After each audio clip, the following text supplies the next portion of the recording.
The songs we chose were primarily because we just love the performances. You know, they came out, we've done probably 60, 70 songs now for sing-along albums. And so we went through all of those, said which ones are the funniest performances, you know, just the most fun or would be visually the most interesting to look at. I got a mule, her name is Sal, 15 years on the Erie Canal. So songs like There's a Hole in the Bottom of the Sea, done by the French Peas, you know, which just turned out hilarious. Or Larry singing You Are My Sunshine, which is the sweetest little thing. And then, you know, Pa Grape on Zacchaeus.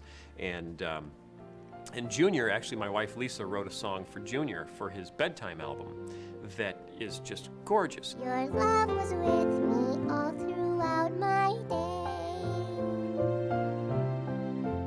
You know, I want to be more like Junior in my faith. He's so childlike and so trusting and he's so okay with himself. And I thought, how would he get into bed? How would he approach this ritual of ending his day? And just thought, you know, he'd just want to tell God all about it. He just want to tell him everything that happened. And of course, because, you know, he wants to be a good boy, he'll start with some good things I did. And I went to school and I remembered to make my bed and he just sort of revel in how God loves him and was with him throughout the day. And then I could almost just see him go, okay, now I'm gonna come clean. I'm gonna tell him all the other stuff too, because he's God and he loves me. And so then he would just go on forward and say, oh, here's the things that I kind of struggled with today, and come back to the fact that it doesn't matter, God is with him throughout the day. And I really struggled with the melody. The only thing I could come up with when I began to write it was that intro of, I just heard it, it was, in my bed I start to pray and tell God all about my day. And then I had nothing for a very long time. And so kind of down to the wire, I think it was the weekend before recording, I finally sat down and said, okay, this has to happen. And the words came and the melody came. And I ended up calling Chris, the producer, and said, I've got the song. And he's like, it's a little late. I'm coming on Monday to record. And I don't remember how we did it all, but we managed it and were able to record it. And it's just how I want to live my life of faith, is like my day. You are my sunshine, my only sunshine. You make me happy when skies are gray. 3 of our artists are doing 2 songs each. Keith Lango is doing Hole in the Bottom of the Sea and Zacchaeus. Well, the Hole in the Bottom of the Sea is where Jean-Claude and Philippe go through this almost insanely repetitive song. And there's a bit of a challenge in that. I mean, I could tell you from their perspective or from my perspective. From their perspective, just think of it as 2 French peas going around trying to do an avant-garde photograph art show.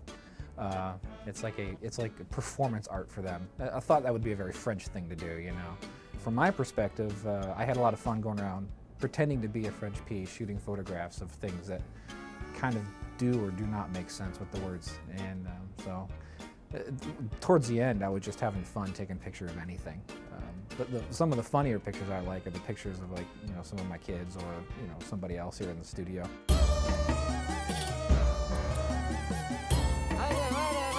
Here we go. Zacchaeus is another one that we tried to do a lot with a little. We had to look at it and go a little more MacGyver. It's a song that has 3 verses. The 3 or 4 verses pretty much repeat themselves. So trying to be original with that is kind of interesting. We also have Christopher Hickman, and he is doing My Day, which is one of my favorites, and he's also doing Erie Canal. And Joe McFadden is doing You Are My Sunshine, which is just really a cute, fantastic song, and he's also doing Modern Major General. That's a mouthful. Oh, splendid! Lovely! Oh, thank you! I'm done. Binky was something that was done, I believe, in 1998, and has been sitting in the Big Idea archives, and it was an animation test that was done a long time ago, and it's Binky the opera singing aardvark.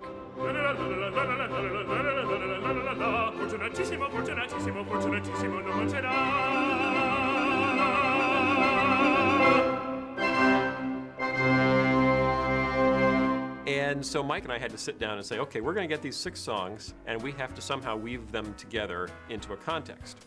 So Mike and I came up with the context that This was Larry's attempt to show Bob what entertainment would be like in the future. If you can imagine, the World's Fairs of the past, or a trip to Tomorrowland at, Disneyland back in the 60s, what it looked like, and just that incredible optimism about in the future, everything will be automatic. And so entertainment is going to be automatic in the future, and this video is just to give people a taste for what entertainment will be like in the future. It was an idea I originally came up with probably about 4 years ago. Took probably about 7 months of my own time. I work on it after work and stuff like that. Went through and tried a couple of different things and made the character of the blue guy. He's a guy I made probably early on in the whole process to try and learn this new piece of software, and it worked out pretty well. The dog was a bit of a challenge. He was kind of interesting. I tried about 3 or 4 different dogs, and I finally settled on that one because I thought he was the cutest one. And then just pretty much storyboarded it, went in, animated and built the whole thing myself. Tried to really focus on being stylized with it and be more artistic. I'm not trying to impress anybody with how 3D it is. I wasn't trying to pull off a Shrek or a Bug's Life or anything like that. I just figured we'll just go for a real simple artistic style that's easy to execute but still has some fun to it, and so that's what we did. For the first 2 years that I had this short film, I just went with what I had, which was the temp track. And it was an adaptation of The Flight of the Bumblebee in a kind of fast, jazzy sort of way, and it was all right, but there were certain parts of it I said, well, I always wanted to, a custom bit of music written for it. I mean, it worked out fairly well, but working with Kurt in the last couple of days, that's been fun because now it's starting to take on a personality of its own. It's different than what I had imagined when I first started playing around with some ideas with this other musician I was talking with. We were thinking about going with a mambo style, something really upbeat and fun and really jazzy, lots of big brass and stuff like that. And what we're going with here is a little more laid back, a little more Charlie Brown, but it's got a nice groove to it, so we're having fun. Every short film I make, I'm working on my 6th one now. I try and make sure that there's some element of truth there that I always try to bring out. And sometimes it's right on the nose, and sometimes it's a little more subtle and under the hood. But I still want to try and be true to who I am and true to what I believe, and make sure that the stuff that I make has some impact in that way. And whether it's fun or whether it's serious, whether it makes you cry or laugh, as long as it's true, I'm pretty cool with it. The Binky the Opera Singer short was done as a R&D project when we were looking into other software packages. Probably, when was it, 97? Around then. So we designed and built and rigged and animated everything and lit everything over a pretty short period of time, just a few weeks. When the project first started, we were just kind of shooting around ideas, and our original idea was to have a group of cartoon characters from all different genres of animation together for like a screen test, and we'd put together sketches of Binky, which was kind of I don't know if you remember the show was Angry Beavers. It's just kind of a stylized cartoon years ago. We had that character. We designed sort of the Papa Bear from the old Warner Brothers Three Bears cartoons, who just walked around grumbling. We had a sock monkey, supposed to be sort of the Toy Story representative.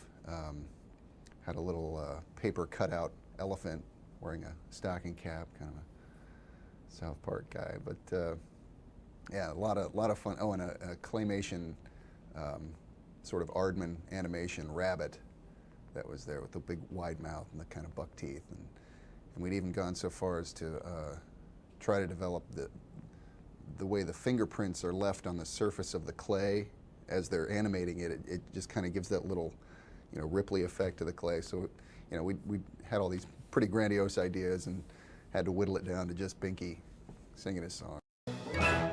I'm done.